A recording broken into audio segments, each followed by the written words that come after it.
आणि इथे जमलेल्या माझ्या छोट्या मोठ्या बालमित्रांनो, आज मी तुम्हाला वाचन एक संस्कार या विषयी 4 शब्द सांगणार आहे जे तुम्ही ऐकून घ्यावं अशी माझी नम्र विनंती.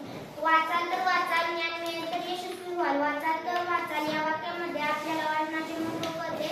या वाक्यामध्ये आपल्याला वाचनाचे महत्त्व कळते. तसेच आपल्याकडे वाचन हा अमूल्य खजिना असेल तर आपल्यापासून ज्ञान दूर जात नाही. आपल्यापासून ज्ञान दूर जात नाही.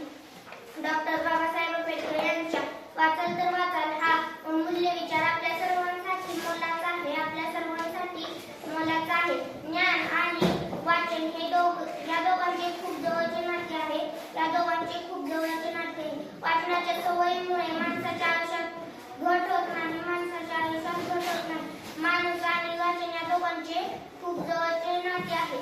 वाचनात इतकी ताकद आहे की वाचन माणसाचे जीवन बदलून टाकू शकतो. वाचनाशी होईल मैत्री, यशाची मेल खात्री. वाचनाशी होईल मैत्री, यशाची मेल खात्री. एखाद्या क्षेत्रात जर आपल्याला ज्ञान मिळवायचे असेल तर त्याबद्दल आपल्याला माहिती असणे खूप गरजेचे आहे. ते आपल्याला वाचनातून मिळते. लोकांचा जास्त वेळ कामातच जातो.